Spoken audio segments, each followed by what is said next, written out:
When you're ready. We did a presentation on the effects of insulin. Diabetes affects 9.8% of the world's population. Families have suffered considerably due to the rise of diabetes cases over the past couple of years. We investigated the effect of insulin with a focus on the question, why are consumer prices on medications such as insulin increased at such a high rate, and what effect does the cost have? We investigated this question through the historical, scientific, ethical, and economic lens. I specifically focus on the historical lens. Here's a graph showing the major increase in insulin prices over the past couple of years.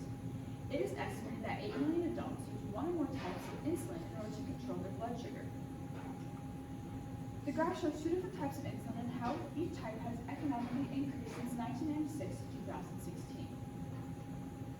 Over the span of 20 years, the cost of insulin has increased by approximately $250 per vial. The most frequently prescribed form of insulin can cost more than $300 for a single vial. If a patient does not have the proper health insurance, this cost can easily accumulate to more than $1,000 per month. And because of this, patients are resorting to desperate measures, including using expired insulin, creating fundraisers to pay for their medical bills, and injecting less insulin than prescribed in order to conserve their supply. In the United States, diabetes is currently the most expensive ailment. Economic justice and rights leader Matt McConnell stated, people who need insulin shouldn't have to break the bank in order to survive. In the US, they often do. For many individuals, insulin is a life-saving drug, but it is difficult for some to access it due to the rising cost. Now, Pierre Molly will be talking from the scientific lens. Diabetes consists of two different types, 1 and 2. However, there is also a stage known as prediabetes and gestational diabetes. Gestational diabetes develops when pregnant women's blood pressures are higher than normal. And prediabetes occurs when a person's blood sugar levels are high but not yet high enough to be labeled as type 2 diabetes. Type 1 diabetes is less common than type 2. Type 1 is believed to be caused by a person's body attacking itself through an autoimmune reaction. Unlike type 2, type 1 diabetes is not caused by a person's lifestyle or diet. There are two fundamental issues involved in type 2 diabetes. The pancreas does not produce enough insulin and cells don't make enough sugar. Type 1 diabetes means no insulin is made, and type 2 diabetes means the insulin produced is not working correctly. All forms of diabetes lead to hyperglycemia. Insulin is a hormone created in the pancreas to help bodies use sugar for energy. Insulin moves glucose from your bloodstream and into cells throughout your body. The 5 main types of insulin are rapid-acting, regular, intermediate, long-lasting, and ultra-long-lasting. People with type 1 diabetes are required to take insulin. When managing diabetes, watching blood sugar levels is essential to avoid any complications.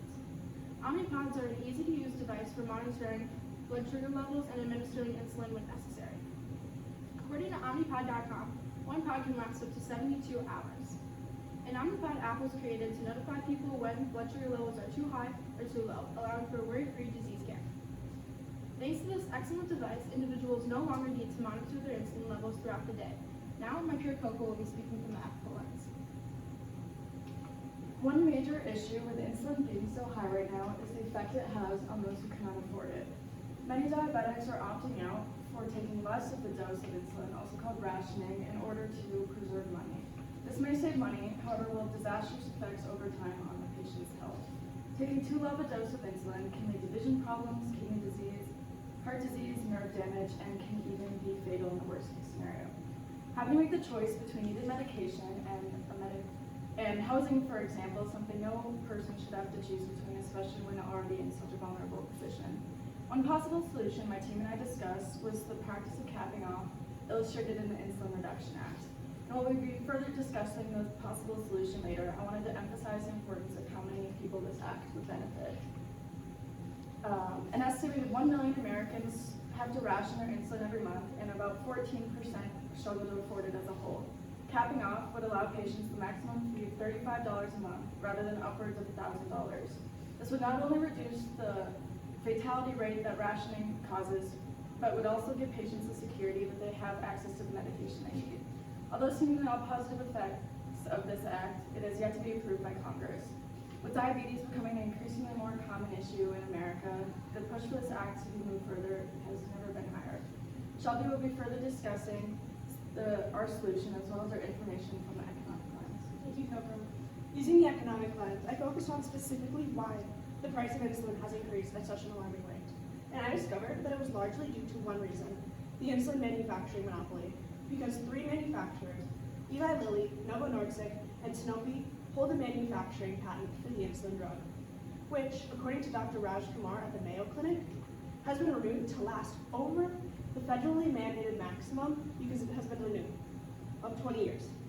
In fact, this insulin patent has been renewed to last over 100 years since its initial ratification on January 1st, 1923. This has given the monopoly exclusive control over the popular, life-saving, and required drug of insulin, allowing them to increase pricing at will to maximize profit in exchange for consumer hardship, which, according to Dr. Kubansky at Harvard University, has been quite a bit. As Jess spoke about earlier, people have had to choose whether housing or getting their prescription, and then they're deciding to go with less doses or not enough insulin. Thus, as Coco talked about previously, they're risking the loss of limbs, organ failure, or even death. So, knowing that the rising cost of insulin has had this terrible impact on those with diabetes, simply so major corporations can reap a larger profit, how can we stop this from continuing? Well, one solution is to mandate consumer price caps. And while many different strategies have been posed to do this, we concluded as a group that the most effective way to implement these price caps would be to, first, pass the Inflation Reduction Act nationally, which would cap the monthly consumer insulin cost at $35 for those on Medicare Part D or Medicaid. And then, following the passing of the IRA, amend this act to cap the price all people are paying out of pocket for insulin at $35 a month. These price caps have the capability to make insulin affordable to all socioeconomic classes, greatly reducing the people suffering from having to choose between housing, food, or their medication, and then, or as Jess talked about previously, having to ration their doses. It would also limit the monopoly's power to control millions of people's lives by determining prices, as families are having to make sacrifices for their peers to help them afford their insulin medication. However, this solution does have its limitations. First of all, it's hard to implement. The insulin monopoly will and has inevitably fought against this government regulation of their monopoly. And it can be and will likely continue to be a long and uphill battle to get this law passed and then further to get it enforced.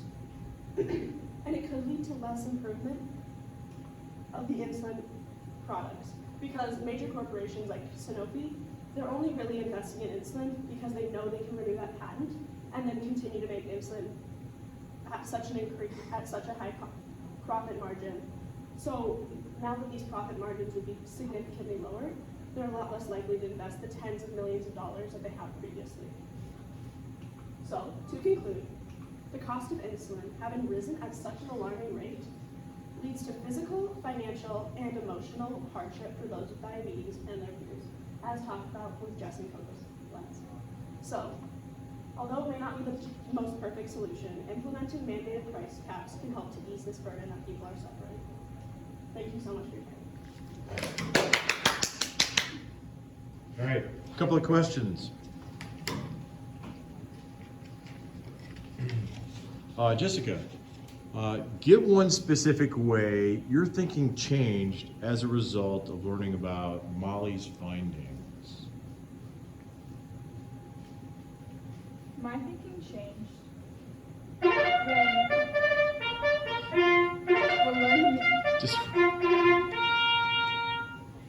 when learning about Molly's findings because she talked about the Omnipod device. It gives a perspective on a way to treat the incurable disease. Though the Omnipod requires maintenance every 72 hours, according to Omnipod.com, it still helps make for a more worry-free disease prevention device. This made me think about all the future possibilities with how far science has already gone. Okay, thank you. Molly, what's an example of a compelling argument from one of your peers' individual reports that you didn't bring up or decide to include in your team presentation, and why? Shelby brought up the issue of people counterfeiting insulin and selling it on the black market for profit. Although this information was very intriguing, we decided that the monopoly's power was the most important portion of the economic lens and brought a lot of new perspectives to the table. However, the issue of counterfeit insulin has forced the FDA to pass a new regulation and test insulin products before they are sold to patients due to this mass counterfeiting that was, according to Dr. Chen, as an illegal sellers yielded large profits. The industry grew over 800% from 2000 to 2006. While this is a captivating new side to the insulin cost story, it was not referenced simply because we wanted to keep within the time constraints and believed that the monopoly on insulin argued the point of large companies having control the most concise and clear ways available.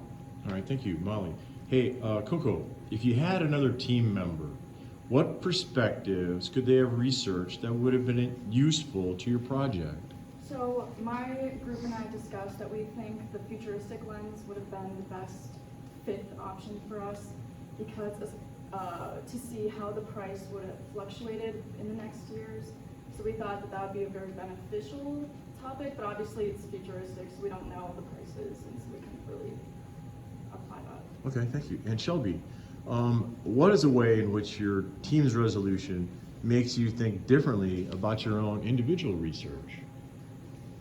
I think our resolution changed my idea of how my own individual research should be structured, because at the beginning of my thesis of insulin, I focused on why consumers were being charged such a high price of insulin, or factors that were basically factors that were out of control of the major manufacturers, such as Eli Lilly. But following Coco's mention of the Inflation Reduction Act, I shifted in my research to see the business practices that had an impact on the growth of the consumer pricing. And then I used that information to add a new side to my argument, which was the growth of monopoly's power. Okay, cool. All right, thanks.